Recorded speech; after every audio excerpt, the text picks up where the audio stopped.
De todos por venir a esta sesión del CEDEC. El profesor Alfonso Miranda no nos puede acompañar hoy porque se encuentra en Estados Unidos en temas de derecho de la competencia.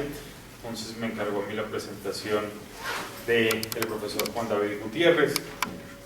Quisiera entonces hacer simplemente unos pequeños comentarios de su extensa hoja de vida. Uy, no, acórtelas. El profesor Juan David Gutiérrez se graduó de esta universidad, la Pontificia Universidad Javeriana. Tiene estudios de máster en Derecho y Economía.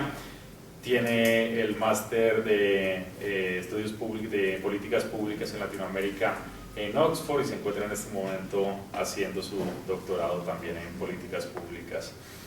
Tiene una gran trayectoria también en materia de Derecho de la Competencia en una de las principales firmas de Derecho de la Competencia en Colombia. Ha trabajado como asesor del Ministerio de Justicia y en el sector extractivo también ha hecho parte. Y pues nada, hoy nos va a hablar sobre la protección de la competencia en las cadenas de valor agropecuarias entre las fechas de 1994 y 2015. Entonces, pues nada, agradezco la presencia de Juan David. Carlos, muchas gracias por presentarme, por recibirme. También a todos ustedes, muchas gracias por madrugar un viernes a abrirme este cuento. Este capítulo que ustedes ven va a aparecer en un libro del Banco de la República sobre productividad y competitividad en el sector agrario colombiano. Yo aspiro que ese libro sea de acceso gratuito, pero todavía no lo sé. Digamos, precisamente de aquí saldré al lanzamiento del libro y me enteraré si va a estar en internet o si va a tocar comprarlo o cómo va a ser la cosa. Pero bueno, hoy voy a tratar de hacer una charla corta, espero que no dure más de media hora, en la cual les cuente qué fue lo que quise hacer con el capítulo, por cómo lo hice y qué encontré. Voy a comenzar explicándoles, como pueden ver acá, por qué valía la pena estudiar el caso colombiano en esta materia. Y van a ver que casi la mitad de las diapositivas que vamos a mostrarles sobre eso es por qué el caso colombiano. Luego voy a contarles cuál era el objetivo de mi investigación y termino con las conclusiones básicas de la misma. Entonces comencemos por qué el caso colombiano. Aquí ustedes están viendo una gráfica del 1965-2015 sobre el aporte que hace la agricultura al Producto Interno Bruto. Hay tres líneas, la azul, la roja y verde denotan diferentes áreas. La azul es Colombia, la verde es Asia Oriental Pacífico y la roja es América Latina y el Caribe. A pesar de que es evidente que todas esas regiones y Colombia han disminuido el peso del sector agrícola en su economía, pues en Colombia sigue siendo en promedio más alto el peso que en América Latina y que en Asia Oriental Pacífico, y eso nos muestra que el sector pues sigue siendo pertinente para los colombianos, no solo en términos del aporte al Producto Interno Bruto, sino también en la generación de empleos. Incluso acá la brecha entre Colombia y el promedio de América Latina y el promedio de Asia pues es mucho más grande. Ven ustedes que en Colombia, por lo menos hasta el año 2014, más del 15% de los empleos provenían directamente del sector agropecuario. Pues es un tema que es importante, no solo en términos de los ingresos que genera, sino también en términos de su aporte a la economía. Y finalmente, ya pasando al tema de los consumidores, Colombia tiene una característica, y es que gran parte del ingreso de la familia va destinado a los alimentos. Casi el 19% según el Ministerio de Salud, y uno lo compara con otros países, digamos México 24%, Chile casi 16%, otros países de Europa y de Asia pues destinan un mucho menor porcentaje de los ingresos de la familia a la alimentación. Claro, ¿qué consecuencia tiene? Pues evidentemente que los precios de los productos agropecuarios en Colombia pues van a incidir fuertemente sobre los ingresos de las familias, y esto hace que sea un sector aún más atractivo por los efectos que pudieran tener las prácticas restrictivas sobre los precios y luego sobre los ingresos de las familias colombianas. Finalmente, Ya entrando en el tema de competencia, pues Colombia es un caso especial, por lo menos en relación con sus pares de América Latina, pero quizás también con el resto de los países del mundo, y es que en términos absolutos y en términos relativos es la autoridad quizás que más casos agropecuarios estudia. Ustedes ahí ven unas estadísticas de Argentina, Brasil, Chile y Colombia, bueno, hay diferentes periodos, pero más que los números absolutos de casos, creo que lo relevante es que en Colombia casi el 13% de los casos estudiados por la autoridad en prácticas restrictivas de la competencia se refieren al sector agropecuario. El siguiente país que le sigue en América Latina es Chile con el 5%.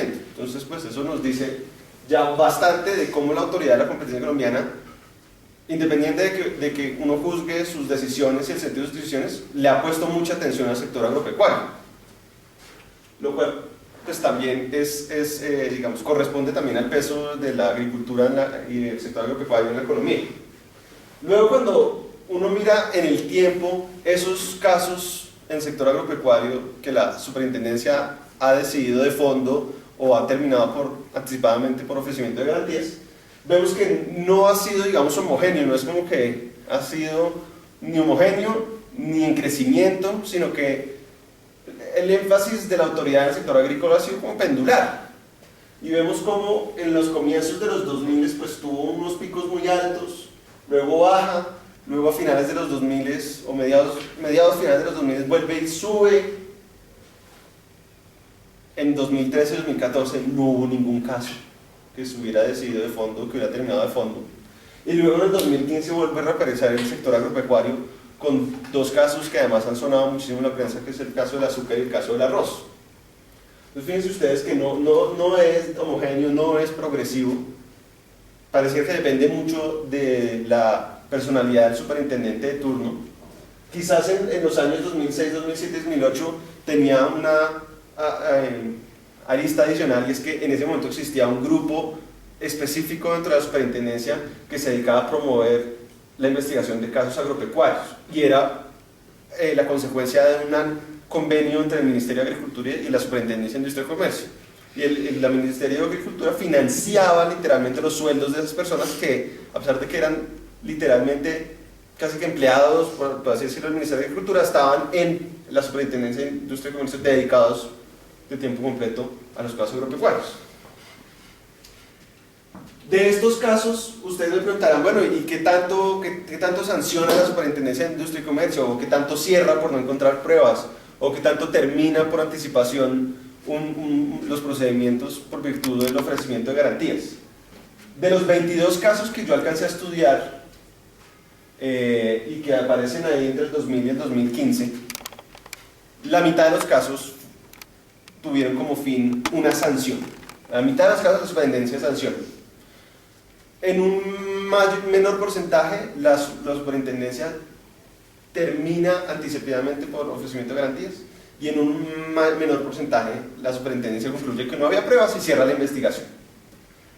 Eso también pues, nos cuenta de pues, el 50% de probabilidades o de chances que usted lo sancione cuando usted tiene un caso agropecuario, podría uno concluir. Ahora, por supuesto, la superintendencia tendrá en averiguación preliminar cientos de casos, y yo siempre he pensado que si algún caso pasa de averiguación preliminar a investigación formal es porque la SIC realmente tiene un acervo probatorio muy fuerte. Entonces, a mí no me parece particularmente sorpresiva esa cifra, pero creo que es interesante tenerla en la mente. Bueno, precisamente ahí está los periodos y los tipos de decisiones que se han tomado en los periodos, y ahí también vemos que ahí no hay homogeneidad. En un comienzo hubo muchas decisiones por terminación de garantías. Las barras verdes que ustedes ven ahí son las terminaciones por ofrecimiento de garantías. En el año 2006 fue la última que se aceptó en el sector agropecuario, y de ahí en adelante pues ya no volvió a pasar. Incluso la posición del actual superintendente de Industria y Comercio, que simplemente no está aceptando para ningún sector, no es un tema solo del sector agropecuario. Entonces fíjense ustedes cómo quizás en los primeros años en los que yo mencionaba que había mucha atención en el sector agropecuario, pues sí, había mucha atención, pero también se terminaban muchas por garantías. Entonces tampoco estamos muy enterados, y la autoridad tampoco nunca se terminó enterando a fondo del caso porque no lo llevó a fondo. Y en cambio, con las barras azules, vemos que las barras azules de mediados de los 2000 en adelante pues ya se vuelven un poquito más recurrentes.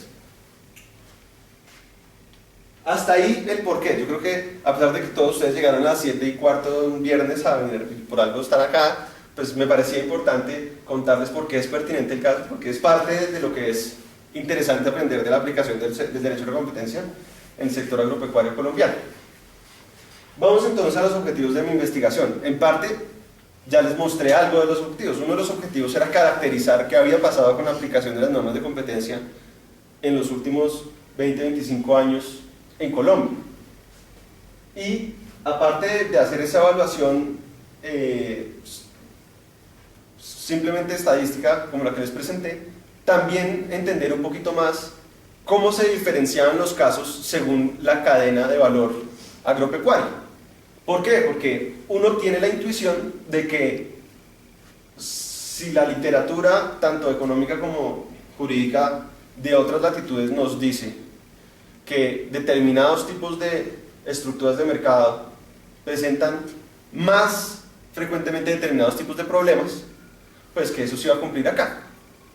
Y las estructuras de producción agropecuaria son muy desconcentradas, son muy atomizadas, mientras que, por ejemplo, las de comercialización son bastante concentradas. Yo quería ver si era cierto que había algún tipo de correspondencia entre los tipos de investigaciones que había en la superintendencia, los tipos de sanciones que imponía y esas estructuras.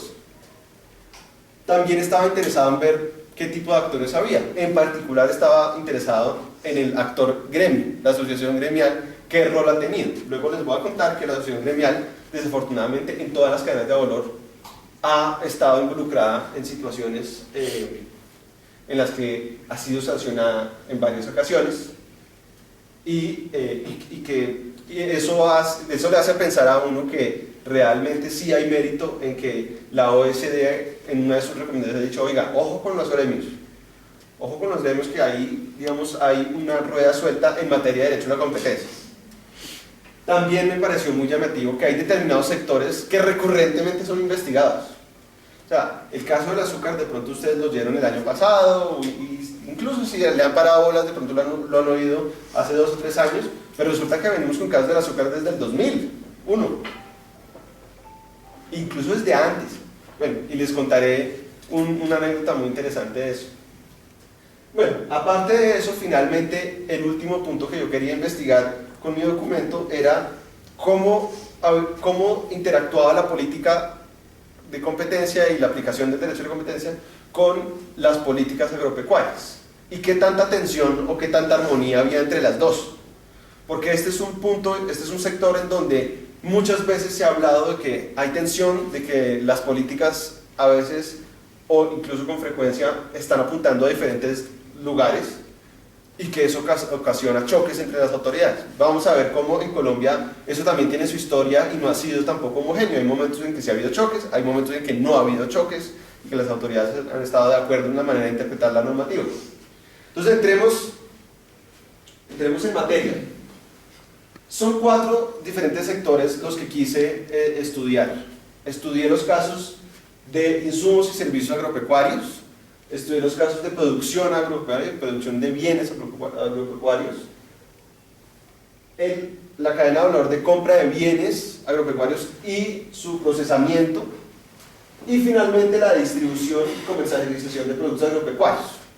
Para hacer una caracterización un poquito burda y rápida, los mercados de insumos y servicios agropecuarios tienden a ser muy concentrados.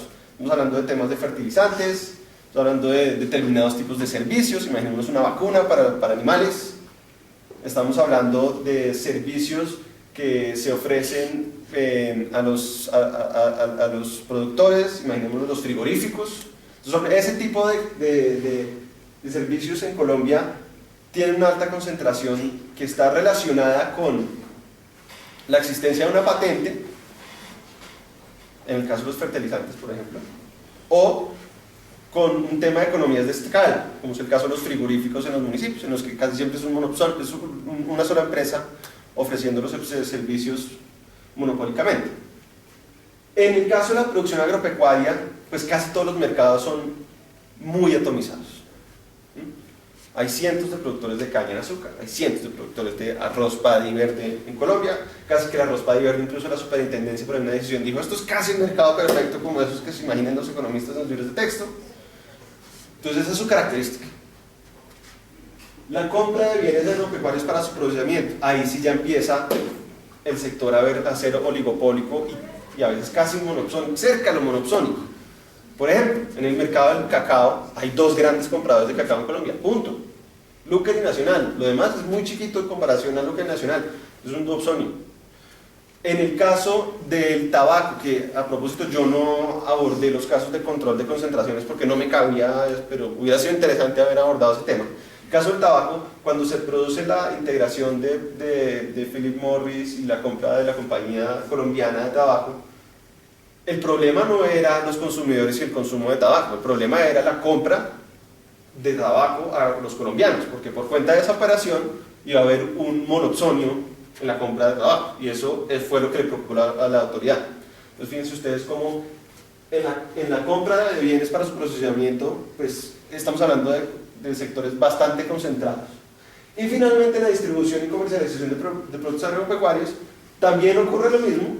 Quizás ya en este caso, a diferencia de insumos y servicios, no es por cuenta de una patente o de ese tipo de barreras, sino que tiene que ver más con economías de escala y con la capacidad de montar una red de distribución. Es un tipo de, digamos, una barrera vertical, y es entonces, estamos hablando de otra naturaleza.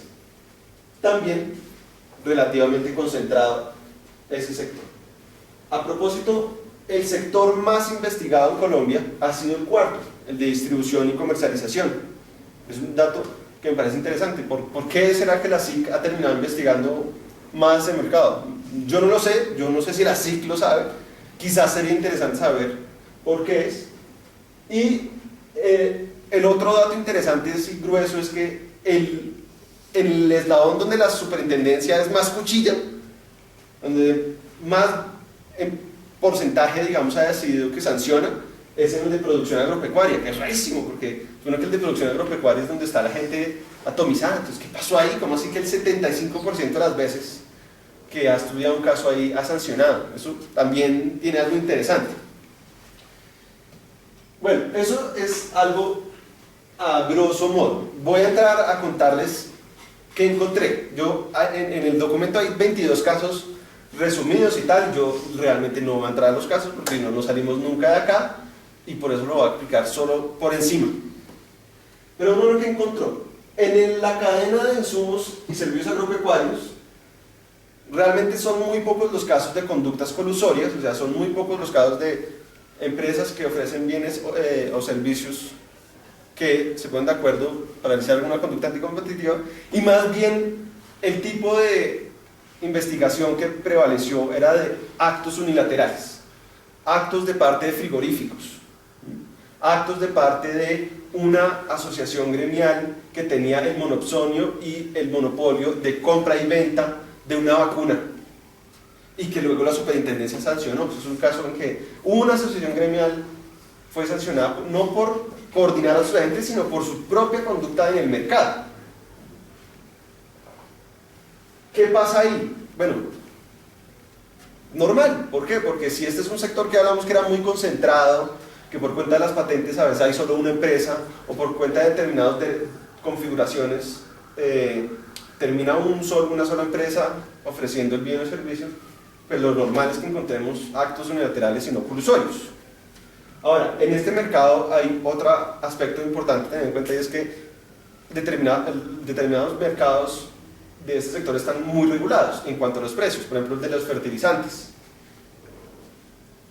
y eso hace que por supuesto cambie el énfasis de cómo es que el Estado colombiano va a lograr que los precios de un mercado sean asequibles y sensatos, por usar alguna expresión.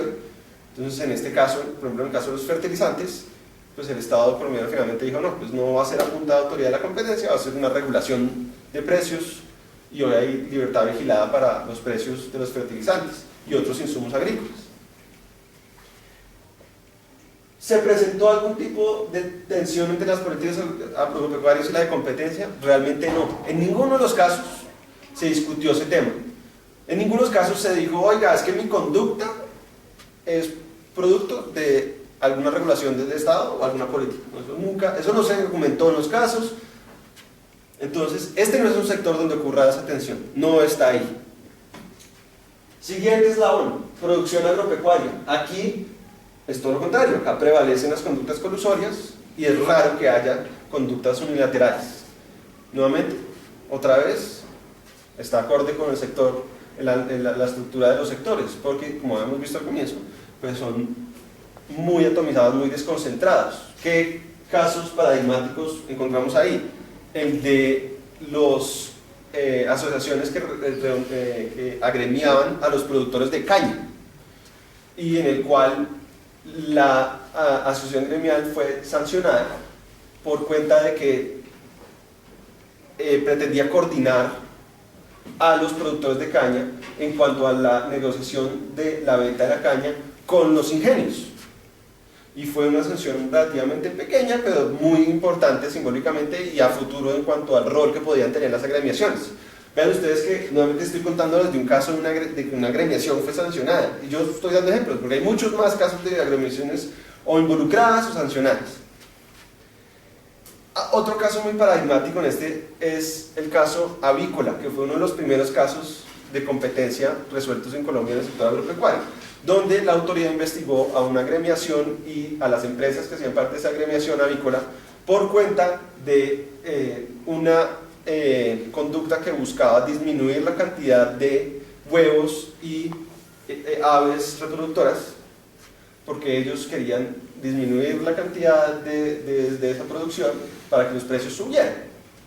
Y algo muy interesante en esa decisión, que yo no sé si la gente se ha dado cuenta, es que como un obiter dicta por ahí, la superintendencia cuenta que la agremiación avícola invitó a la agremiación azucarera a que les explicara cómo es que organizaban ellos ese tema de la distribución, de producción y demás. Entonces uno dice, desde el 2001, ok, bueno. Lo interesante es que luego no hubo un caso, a pesar de que la cuenta eso en su decisión, no hubo un caso del azúcar ahí mismo. Muchos años después hubo uno, pero eso es interesante incluso que entonces no solo es un tema de un gremio, sino que entre gremios de diferentes sectores a veces se ayudaban. Ahora, eso pasó hace 15 años, pues eso ya los gremios entienden que eso no se debe hacer y no se puede hacer, pero pues en todo caso es un antecedente como interesante para comentarles, quizás solo una anécdota. Pasemos entonces a la etapa de cadena de compra de bienes agropecuarios para procesamiento. Y ahí sí ha habido una prevalencia de prácticas colusorias, a pesar de que el sector es muy concentrado. Es decir, aquí el problema, a pesar de que el sector era muy concentrado, no era actos unilaterales, sino realmente mercados oligopsónicos, donde hay pocos compradores, donde la superintendencia investigó precisamente acuerdos que generalmente tendían o a disminuir los precios de compra del producto agropecuario o a repartirse los mercados. Y en este eslabón pues tenemos muchos casos muy paradigmáticos, como nuevamente un caso de la caña de azúcar de varios años, el caso del arroz paddy verde también, que involucró los molinos de arroz, el caso del cacao, que involucró la compra del cacao, y otros más que no voy a entrar uno por uno a explicarles. Nuevamente aquí hay gremios involucrados. En este caso el rol de los gremios no fue de actuar directamente, sino de facilitar y coordinar conductas. Casos en los que se encontró que los gremios y las sedes de los gremios eran usadas para reuniones en las que supuestamente, bueno, en algunos casos así lo considera que lo cobra así, pues se ponen de acuerdo en realizar acuerdos anticompetitivos entre empresas que se dedicaban a comprar bienes agropecuarios para su posterior procesamiento. Entonces, nuevamente aquí tenemos varias agremiaciones involucradas. Aquí ya entramos en el tema de la tensión con las políticas agropecuarias. Aquí sí ya ha habido una larga historia, y digo larga porque comienza desde los 90s, entre cómo se aplica la ley de la competencia a la luz de determinadas políticas económicas utilizadas por el Estado colombiano. En los 90s, por con casos como los de la palma de aceite africano, donde había unos convenios marcos de absorción que existían incluso promovidas desde la presidencia de Ernesto Samper Pizano, donde los industriales y el gobierno se ponían de acuerdo cuánto iban a comprar, no solo en el aceite de palma, aunque ese fue el caso que les voy a contar, sino en otros sectores como de trigo y sorgo, cuánto le iban a comprar los industriales colombianos. Y ese caso llegó al Consejo de Estado, porque la superintendencia abrió una averiguación preliminar por la conducta al interior de Fede Palma relacionada con ese convenio de absorción de la producción nacional de palma, de aceite de palma, y la superintendencia decidió cerrar la investigación porque consideró que no era significativa y que en todo caso la excepción de bloque, el parágrafo del artículo 1 de la ley 155 cubría ese tipo de conductas. Llegó al Consejo de Estado porque un abogado demandó el acto administrativo de cierre de la investigación. El Consejo de Estado luego dice: no, yo no voy a juzgar si ese acto entre privados fue o no ilegal, porque eso no me toca a mí, yo solo juzgo actos administrativos, y yo le doy la razón a la Superintendencia de Industria y Comercio que esas conductas que estudió parecían no ser significativas y que dentro de su discreción la Superintendencia actuó bien. Y hasta ahí llegó el caso, a pesar de que luego también patalearon ante las autoridades de competencia de la Comunidad Andina de Naciones, donde también se confirmó, digamos, la posibilidad de que Colombia podía hacerlo sin violar las normas de libre competencia. Ahí uno puede decir que no había tensión, ahí por el contrario uno ve que había bastante armonía entre la superintendencia y el Ministerio de Agricultura.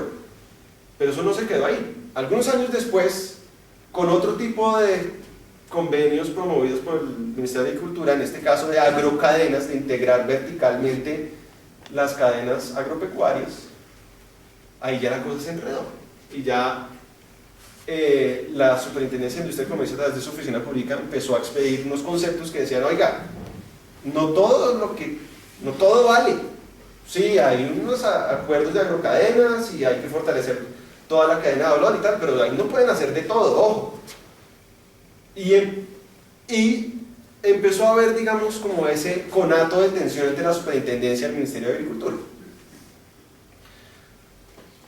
Además era la época, ya en los 2000, en el que se estaba empezando a negociar tratados de libre comercio, particularmente con Estados Unidos, y eso llevó a sectores del sector agropecuario, particularmente de estos dos, de la compra de bienes agropecuarios y distribución y comercialización, de pedirle al gobierno: oiga, si usted va a negociar un TLC con Estados Unidos, tiene que adaptar la normativa colombiana, porque a nosotros nos dan miedo los carteles de exportación hacia Colombia, y nos dan miedo al revés, que nos van a sancionar por conductas que aquí hacemos en virtud de algunos instrumentos de intervención de la ley 101 del 93 y tal. Y de ahí empieza a haber ese lobby en el Congreso y en el propio Ministerio de Agricultura para cambiar normas de competencia aplicadas al sector agropecuario, y vemos cómo eso tiene, digamos, el efecto de eso finalmente fue que se empezó a regular la excepción de bloque particularmente para el sector agropecuario, que en la ley 1340 del 2009 luego encontramos normas que son aplicables específicamente al sector agropecuario, como el artículo 31, y entonces ahí vemos que ahí está por un lado el Congreso aprobando unas cosas, la Superintendencia no está muy cómoda pero medio participa, el Ministerio de Agricultura sí está jugado, por supuesto, con sus políticas agrícolas y por, digamos, reducir el ámbito de aplicación del derecho a la competencia, por considerar que sus instrumentos de intervención debían hacer a un lado algunas de esas facultades de la superintendencia. Entonces, fíjense ustedes que acá hubo algún grado de tensión, y luego a lo que estamos hoy, y sigo todavía en la tercera cadena de compra de bienes agrícolas, es el caso del azúcar, en donde la superintendencia ya interpretó de manera extensa el artículo 31 de la ley 1340, donde dice: oiga, sí, el artículo dice que la intervención económica del Estado puede que limite la capacidad de aplicar las normas de libre competencia, pero eso no quiere decir que, por ejemplo, los fondos de estabilización de precios, las empresas pueden hacer lo que quieran, no pueden distorsionar, ir más allá y manipular, y como usan la palabra la palabra que usan en la superintendencia es desnaturalizar la institución, acordando precios o yendo más allá de lo que se les permite. Pero la superintendencia, en vez de decir, y consecuente con ello, entonces los va a sancionar por lo que hicieron, en los cargos concretos que tenían que ver con el Fondo de Estabilización de Precios, la superintendencia dice, no, yo no los voy a sancionar por eso, los voy a sancionar por otras cosas que hicieron, pero por eso no los voy a sancionar. Pero, señor Ministerio de Agricultura y señores Gobierno Nacional, los exhorto a revisar esos instrumentos porque se están desnaturalizando por la aplicación que le están dando hoy en día las empresas que se benefician de ellos. Entonces eso ya ahí patearon pues la bandeja, eso sí ahí cambió todo. Ahí ya Miguel quiere decir algo. Sí, no, quería complementar lo que dices, que si uno mira la regulación del Fondo de Estabilización de Precios, le daban la gestión de este Fondo de Estabilización de Precios al propio gremio. Sí, sí, hay un acuerdo. Al lobo la llave del gallinero directamente. Sí. Y así ha sido siempre. No es, algo importante contar es que no es que sea algo nuevo que pasó recientemente, sino que realmente había un convenio desde hace muchos años entre el Ministerio y la Asociación Gremial para administrar el Fondo de Estabilización de Precios. Y esto viene relacionado con lo que dice la OCDE, que viene diciendo que ojo con los gremios, que aquí están muy. Pues mira, un gremio, ay, qué gracia. Sí. Pero la OCDE no se coge más con pinzas. Sí. A ver, los gremios están muy bien, pero cuidado. Bueno, voy a seguir a la cuarta cadena de valor porque parece que se va acabando mi tiempo prometido. La cuarta cadena de valor es la distribución y comercialización de bienes agropecuarios. Entonces imagínense ustedes, desde las grandes superficies hasta simplemente, digamos, actores de mercado como Corabastos. Ha habido investigaciones interesantes en ese caso, y como les contaba, es el sector o la cadena más investigada. Las conductas que prevalecen son las de acuerdos, no las de conductas unilaterales. Nuevamente un poco también contraintuitivo, no hubiera esperado que si los sectores están tan concentrados, cuánto habría más, pero no necesariamente. Ahora, en este sector lo que sí hubo fue 2 casos de actos unilaterales de empresas productoras que pretendían influir los precios de los comercializadores. O sea, aquí no eran los comercializadores de productos portándose mal, por así decirlo, sino que los casos que estudió la Superintendencia de Actos Unilaterales eran de productores de aceite y de arroz, en que básicamente lo que buscaban era decirle a los grandes superficies, oiga, usted no puede pasarle este descuento que le voy a dar a usted, al consumidor, o desista de bajar los precios, no quiero que siga bajando los precios del producto que yo le vendo a usted. Y eso llevó a que la superintendencia sancionara a esas empresas. Entonces son actos unilaterales, pero los demás casos, la mayoría de los casos son conductas colusorias. Y nuevamente aquí también se da una participación de gremios en las conductas.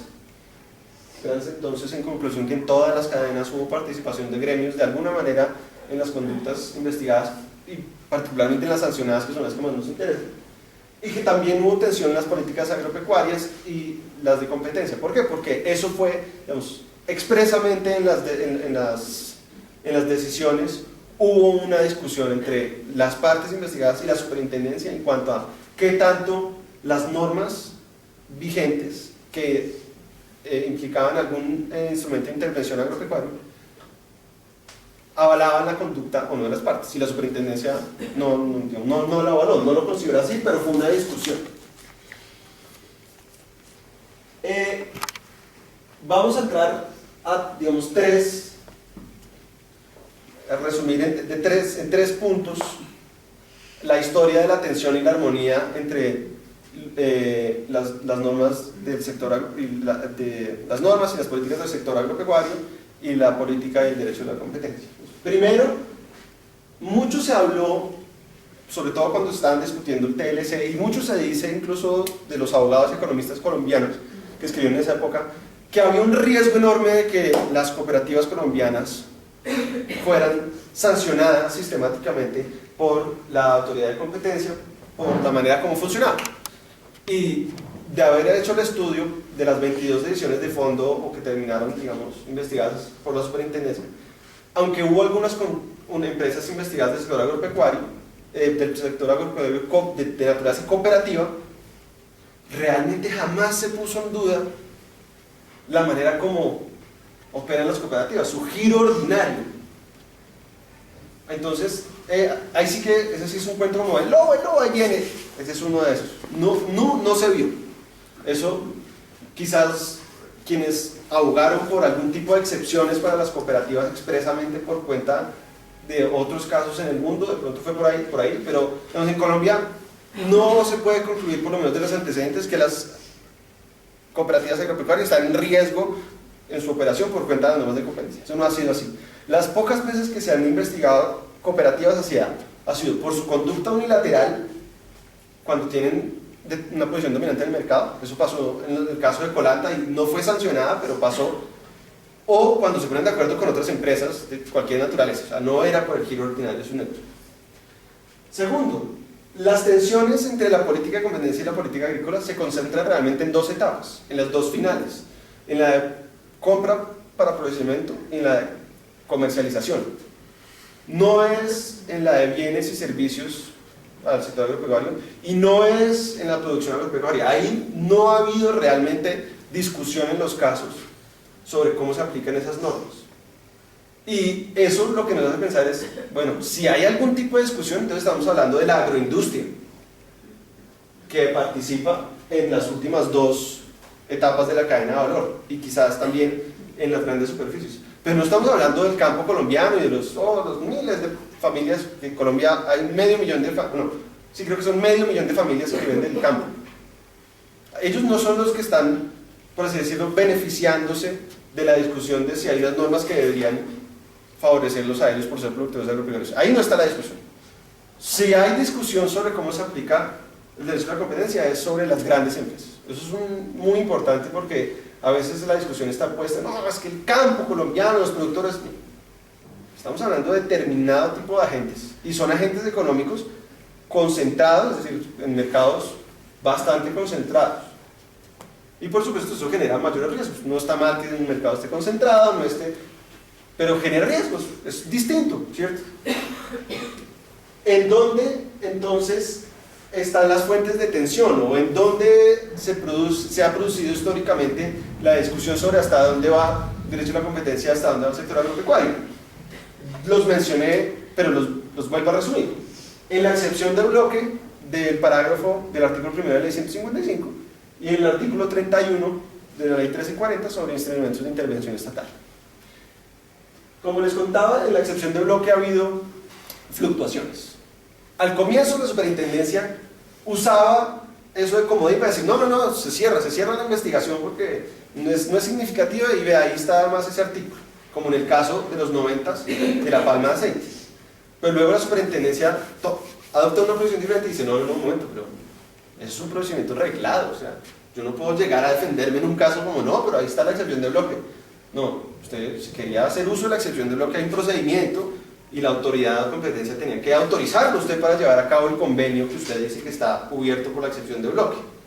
Y de ahí en adelante pues la cosa ya cambió. Ahora, ha habido muchos intentos legislativos y reglamentarios de darle dientes, por así decirlo, a ese procedimiento, pero lo que a mí me sorprende es que no se usa el procedimiento.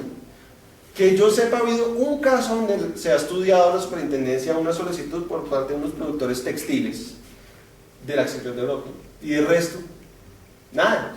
Por eso, una de mis preguntas al final del día que yo no resuelvo, pero que vale la pena para una posterior investigación, si a alguien le interesa, es, bueno, si no se usa, ¿por qué los gremios han insistido tanto en ello? ¿Y por qué ha habido tantas modificaciones, que no son modificaciones que se le ocurrió a un funcionario sentado en su escritorio, sino que por supuesto provienen de solicitudes puntuales de los sectores? Y si no funciona, entonces ¿para qué lo tenemos? ¿O será que es que no funciona por algo que hace que su diseño institucional lo haga inoperante? ¿Por qué en otros países del mundo sí funcionan instrumentos similares? ¿Para bien o para mal? No estoy haciendo su juicio de valor sobre si son buenos o malos.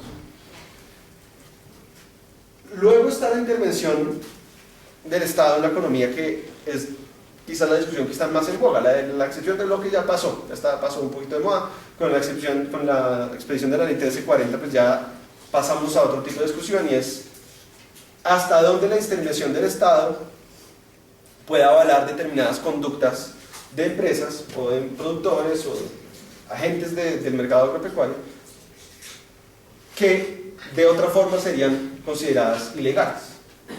Sin duda alguna, los fondos de establecimiento de precios, si no existiera la regulación que los permite, yo creo que entraría a ser una conducta no aceptada por el derecho de la competencia. Pero ahí está el instrumento. Y la pregunta es, y el debate público que todavía no ha habido en Colombia a suficiencia es, bueno, ¿dónde vamos a trazar las líneas de la cancha? ¿Hasta dónde llega el derecho a la competencia? ¿Hasta dónde llegan las políticas agropecuarias? Nuevamente, yo no estoy aquí aún haciendo un juicio de valor hasta dónde debe llegar uno. Y yo no soy ni el ayatolá de la competencia ni el ayatolá del sector agropecuario. Es decir, yo no pienso ni que el sector agropecuario ya puede hacer lo que quisiera, ni que al sector agropecuario no hay que tener en cuenta particulares condiciones del sector. Es cierto que el sector agropecuario tiene unas particularidades muy puntuales. Eso sí, hago una aclaración. En el resto de países donde hay normas puntuales para el sector agropecuario, los eslabones de la cadena que, por así decirlo, se protegen no son ni el de compra de bienes agropecuarios ni el de la comercialización, realmente son los de los productores, esos que yo estaba diciendo, que realmente nunca han estado metidos en la discusión de la tensión entre competencia y agricultura. ¿Y por qué en otros países, incluyendo Canadá, Israel o regiones como en la Unión Europea, existen esas excepciones? Allá existen esas excepciones es por la idea de que hay una simetría de poder muy grande entre unos productores muy atomizados y unos compradores concentrados. Y las excepciones lo que van es balancear el poder en favor de los productores. Entonces, fíjense ustedes que las excepciones que se ven en otras partes y que influyen en otras partes son motivadas por razones diferentes a las que estamos viendo que se han discutido acá.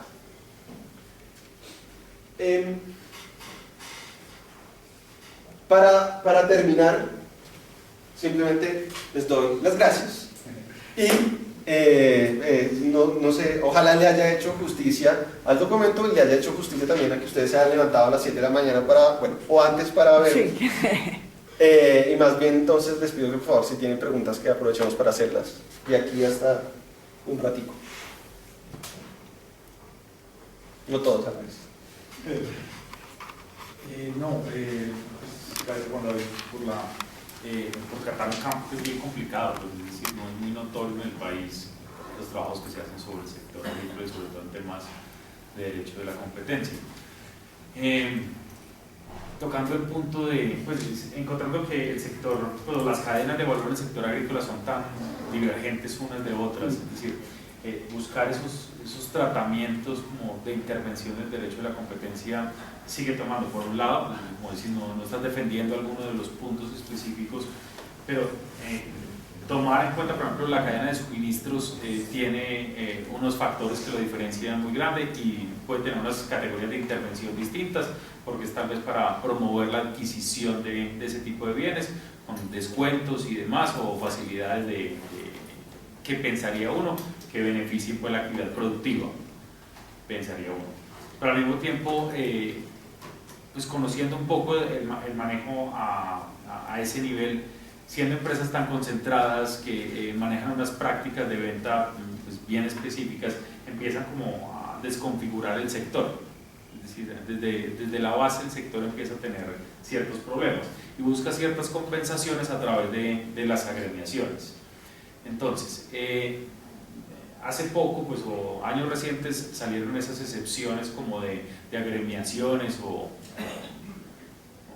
sí, grupos o pues, de empresas que toman la cartilla, pues, o lo elabora como en forma de cartilla, pero en ningún momento crea como alguna referencia a lo importante que puede ser para sectores como el sector agrícola, sino que simplemente trata de una forma muy genérica y con unas condiciones de cuotas de mercado, pues, es decir, casi que no agrupe más del 20%.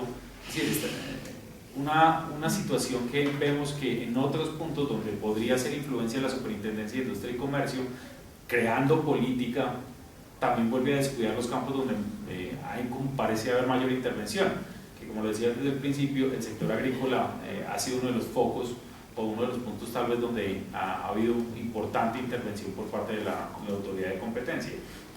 Entonces, resumiendo ese punto, lo que quiero decir es que con otros instrumentos que cuenta la Superintendencia de Industria y Comercio, no lo refleja tampoco en los campos donde debe intervenir o donde piensa que puede haber mayores problemas, sino que toma unas decisiones muy concentradas, es decir, muy genéricas, porque establecer para una agremiación límites del 20% es dejar básicamente que agrupe nada más el 20% del mercado, pues es como no decir nada, porque existiendo las otras excepciones, como es la excepción pues para puertos horizontales, también con márgenes del 20%, pues no está agregando absolutamente nada. No sé si en tu documento o has considerado de pronto esa línea de acción, y es que la superintendencia también cuenta con herramientas para crear política de competencia, y en el sector agrícola mantiene o permite la atención sin dejar o de aportar algo cuando tiene instrumentos para hacerlo. Bueno, hay un punto que también quiero destacar que no he mencionado, y es que la superintendencia también ha expedido muchos estudios de mercado que no son producto de una actividad sancionada administrativa, sino más bien de abogacía de la competencia, y más de la mitad de los estudios de mercado que ha hecho son solo sector agropecuario. Entonces yo creo que ahí también la superintendencia muestra que tiene una preocupación no solo derivada de denuncias que haya recibido, por tanto casos que tramita, sino de oficio, digamos, ha considerado que hay problemas puntuales en el sector agropecuario y que posiblemente pueden llegar a configurar nuevas investigaciones, como pasa en otros lugares. Por ejemplo, hace poco en México expidió la COFESE expidió un informe sobre el sector agropecuario mexicano, y de ahí salieron investigaciones nuevas en otros mercados. Entonces yo creo que la superintendencia de alguna manera sí ha tenido especial diferencia con el sector agropecuario, quizás no en ese caso, digamos, de la cartilla de las agremiaciones. No estoy muy seguro como qué tipo sería interesante pensar qué tipo de recomendaciones puntuales para el sector agropecuario y sus agremiaciones pudiera dar la superintendencia, o sea, que no fueran aplicables a los demás. Pero sí aprovecho para meter la cucharada en otro tema, y es algo que yo me gustaría escribir, y no sé si voy a poder, pero me gustaría escribir mucho, y es preguntarse cuál debe ser la agenda de una autoridad de investigación de la competencia. Si las superintendencias de industria y comercio debería simplemente ir al vaivén de las denuncias, o ir al vaivén yo creo que deberíamos hacer estudios de mercado en esto o aquello, o si la superintendencia de industria y comercio debería tener un mapa de vuelo claro, de bueno, ¿por qué es que se justifica que yo destine más recursos a estudiar este o aquel sector económico? Porque, imaginémonos, tiene un mayor peso en los ingresos de las familias, como pasa en el sector agropecuario, porque creo que es más concentrado y hay más peligros de que haya conductas implementativas, porque sean estratégicos para... Pues no sé, digamos, hay muchas maneras en las que uno pudiera pensar que uno pudiera dibujar esa hoja de ruta, y yo nunca lo he visto. Yo lo que he visto es una autoridad que va reaccionando conforme les llegan denuncias. Yo no he hecho trabajo de campo para entender cómo es el raciocinio detrás de escoger qué investiga y qué no investiga. Supongo que tendrá que ver algo con el acervo probatorio, de pronto algunos con algún tipo de presión política de quien denuncia, es decir, la persona quien denuncia puede ser importante para ver si se adelanta un poco más la investigación o no. Y yo creo que eso sería interesante, porque ¿por qué no una entidad del Estado va a tener ese mapa de vuelo sobre cómo va a concentrar y priorizar sus recursos? Entonces, en eso le doy razón a usted, y creo que valdría la pena investigar un poco más sobre eso. Señor. Digamos, me llamó mucho la atención lo que decías, que la superintendencia en sus decisiones no analiza mucho el tema de los pequeños productores. Y me parece que totalmente de acuerdo que eso, pues obviamente pues es un error, pero digamos, mirándolo en conjunto, el tema la lleva necesariamente a favorecer a ese pequeño productor, porque en el fondo lo que quieren de todas maneras con sancionar al comprador monopólico, duopólico, lo que se quiera, es también que favorecer a ese pequeño productor, que de pronto siente que institucionalmente debe pronunciarse en ese sentido, de pronto más el Ministerio de Agricultura, porque pues su visión más política, más focal. Yo creo que sería muy interesante hacer esa discusión, que me parece pues, muy normativa, en el sentido de que es deseable, ¿cierto? Pero yo quiero aclarar algo de lo que dice. No es que la superintendencia no analice casos de productores pequeños. Es más, el mensaje que di es de que es más probable que si usted es un productor y lo investiguen, lo sancionen según los antecedentes. Porque el 75% de los casos, bueno, son solo 4 casos, pero en 3 de 4 de los casos sancionaron a los productores que eran pequeños. El caso, por ejemplo, el caso de la cebolla en Aquitania. Todos eran pequeños productores y la sanción es pequeña, pero pues, lo sancionaron. El caso de los productores de caña, no de azúcar, los productores de la caña. Los sancionaron, digamos, no a ellos, pero sí a sus agremiaciones por tratar de coordinarlos. Entonces, cuando yo digo que la superintendencia no le paga, digamos, no está enfocada en los pequeños agropecuarios, es para el tema de las excepciones, de la tensión entre derecho a la competencia y política agropecuaria. O sea, cuando hay discusiones por la tensión, no son por los pequeños productores, sino por la agroindustria. Pero no es que no le pongan atención, sí le pongan atención. Ahora, por otra parte, uno creería que es más difícil realizar conductas anticompetitivas en mercados tan atomizados, porque pues si son cientos de productores avícolas, es como difícil ponernos de acuerdo, aunque trataron. En Aquitania uno entiende que de pronto puede ser más fácil porque el 90% de la cebolla larga se produce en Aquitania, entonces uno dice, bueno, pues pueden ser cientos de productores, pero si ponen un retén al final del pueblo como hicieron, pues como que puede ser efectivo. Entonces, no se trata, digamos, de pensar que las estructuras económicas entonces son la única guía que debería tener la autoridad para investigar, pero en este caso pues tiene sentido que estructuras muy atomizadas pues es simplemente más difícil que se pongan de acuerdo o que un solo actor tenga la capacidad para restringir significativamente el mercado.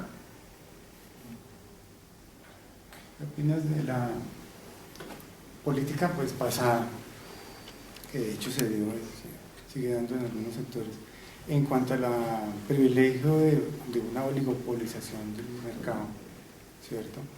Que si bien era cepalino, lo que quisieran de que protejamos el mercado nacional, ¿sí? Dio una estructura de mercado que es desfavorable para el consumidor, ¿sí? O sea, porque yo pienso que ese puede ser el punto institucional más alto, digamos, de encuentro y choque entre una política de competencia y una política de desarrollo. Pues digamos, hay un tema interesante y es que, si ustedes se acordarán que hace unos meses el ministro de Agricultura salió a decir que la razón por la que no había menores precios o había altos precios de los bienes que consumíamos los colombianos era por cuenta de las grandes superficies, básicamente le echó la culpa a los comercializadores. Pero si uno busca en la literatura cuál es, digamos, en qué etapa de la cadena se dan las grandes brechas entre el precio que sale de la granja, por así decirlo, y el precio final, y por qué cuando los precios de la granja bajan sustancialmente el precio final no se mueve, es inelástico, pues, ¿no? Casi siempre miran es la tercera cadena que yo estaba mencionando, la de compra de bienes para procesamiento. Las grandes superficies quizás también pueden tener esa capacidad de quedarse un poquito con esos menores precios de los mercados que produzcan los bienes de los productores, pero no se ha estudiado suficiente quizás esa tercera cadena de la capacidad de compra, de la cadena de compra para procesamiento, y cómo esas estructuras son las más capaces de quizás quedarse con una buena tajada del valor agregado de la cadena de valor, para bien o para mal. Nuevamente no estoy haciendo un juicio de valor, pero creo que no tengo evidencia empírica, y pudiera haberla, pero no tengo evidencia empírica que los altos precios de los alimentos en Colombia sean necesariamente por cuenta de las condiciones de producción en Colombia. Y en cambio, los casos que ha estudiado la superintendencia sí nos muestran que ha habido diferentes circunstancias en las que etapas posteriores han buscado que los precios sean más altos de manera artificial. Pero valdría la pena investigarlo, no me siento en condiciones de hacer una afirmación muy tajante sobre lo que usted está diciendo. Si la culpa de los precios de los alimentos hoy en día es por cuenta de la estructura de producción o por cuenta de otras etapas de la cadena.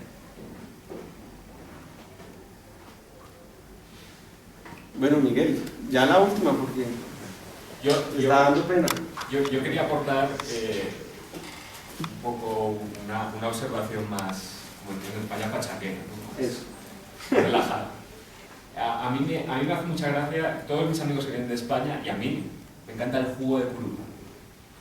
Y en España es imposible encontrar curuba. Entonces a mí hay muchas veces que el sector agro se queja mucho de las grandes superficies, que nos explotan, pero es que tampoco veo que el pequeño, yo entiendo que son pequeños productores que no entienden, pero no veo que traten de ensanchar su mercado y decir, oye, pues yo estoy haciendo curuba y a los españoles quizá les gusta, pues yo qué sé, a lo mejor cojo y me voy a una feria de comidas en Barcelona, que siempre hay ferias de todo, y voy a promocionar la curuba y a ver si pega o no pega. Y dejo de pasar por el aro con esto del éxito, del Carulla y de todos estos que me están machacando aquí. Y esto no puede ser. Me voy a España a vender con mayor margen, porque seguramente lo cuelo a grandes o restaurantes muy sibaritas o lo que sea, de jugo de curuba. Uy, qué exótico suena esto. Y qué rico está, porque a todos mis amigos españoles que vienen aquí de visita les encanta el jugo de curuba y me preguntan luego, oye, en Barcelona, ¿esto dónde lo consigo? Joder, en Barcelona no. A lo mejor encuentras un poco pulpa congelada, no sé qué, cosas encontradas, pero... Y a mí es o sea, me parece una oportunidad muy perdida, que aquí en Colombia hay muchísimas frutas, que no hay esa visión de ensanchar el mercado, de exportemos, que a lo mejor, yo no entiendo, que a lo mejor es muy complicada, o cuando va en el barco en mitad del Atlántico se estropea la fruta o lo que sea. No sé. Pues yo también puedo responder, pachanguéame, así. Bueno, sí, no, hay casos así. Por ejemplo, en Londres, la pitaya o la granadilla, $2 por una granadilla, 2 libras, pero eso es lo que me hace pensar a mí es, bueno, quizás el Ministerio de Agricultura debería enfocarse un poco más en los cuellos de botella que tiene el sector, antes que en este tipo de discusiones sobre como, sí, de lo que hemos estado hablando todo este tiempo. Y bueno, hay un tema que seguramente hoy van a hablar en el foro del Banco de la República, porque ha estado sonando estos días, es el desperdicio, digamos, de los alimentos por cuenta de que en las diferentes etapas de cadena de valor se pierden muchos por mal manejo. Y por ahí de pronto sí tiene razón usted que los precios de los alimentos también tienen que ver con la estructura de mercado, porque no tenemos buenas prácticas desde el productor hasta que nos llega el producto a la mesa. Señor. Yo tenía una pregunta o afirmación. Pues respecto al tema de la curuba o la uchuva o la granadilla, nosotros en clase con Índico veíamos que su tesis doctoral era un estudio sobre la Unión Europea, el Tratado de Libre Comercio, y bueno, pues cómo ese tratado perjudicó en gran medida lo que puede ser exportado a la Unión Europea.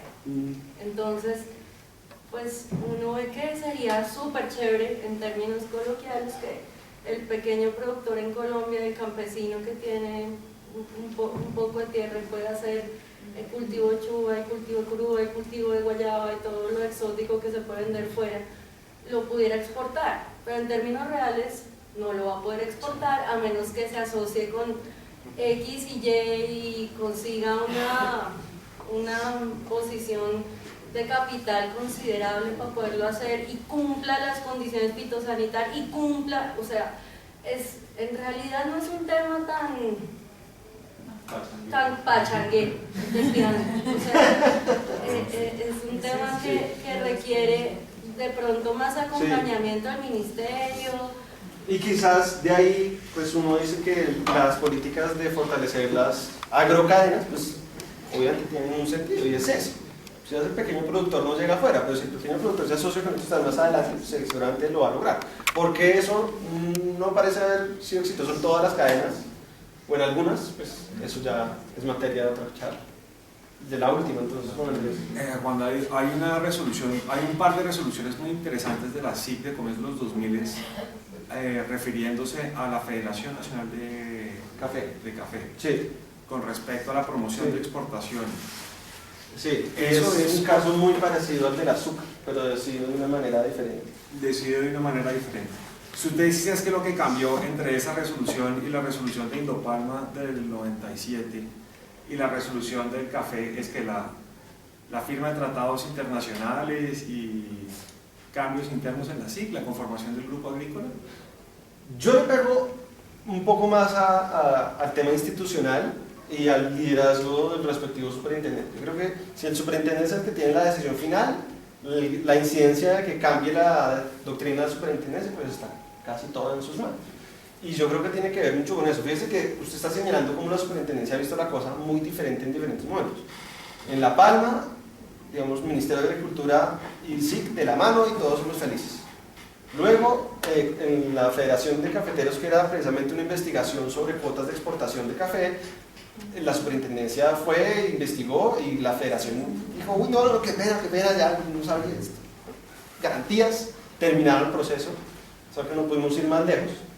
Pero no sabemos ir más lejos en cuanto a cómo era la conducta que estaba adelantando la federación y otra agremiación de café, pero lo que sí se ve es que es muy parecido luego al caso del azúcar, en el que la superintendencia se dijo, no señores, aquí no hay ninguna garantía, acá los va a sancionar porque se están portando mal. Y creo que tiene que ver nuevamente con la personalidad del superintendente de turno, más que de pronto hacer ideas sobre temas de los tratados de libre comercio, la configuración del personal. Por supuesto que la personalidad del superintendente no es gratis y detrás de eso puede que haya explicaciones de economía política de por qué llega determinado superintendente al cargo y por qué determinado superintendente se ve influenciado por determinadas ideas para tomar determinadas decisiones. Sobre eso valdría la pena hacer otra investigación, entender los cambios que hemos visto a lo largo del tiempo, por qué han tenido lugar y a cuenta de qué. Pero eso requeriría sentarse y entrevistar a un montón de gente que todavía no lo he podido hacer, pero que lo invito a que ustedes, si tienen tiempo, Andrés, este es un tipo de mucho tiempo y lo puede hacer y me comparten además. Okay. Bueno, no, pues muchísimas gracias a todos por estar acá, espero que les haya gustado y nos vemos en la próxima.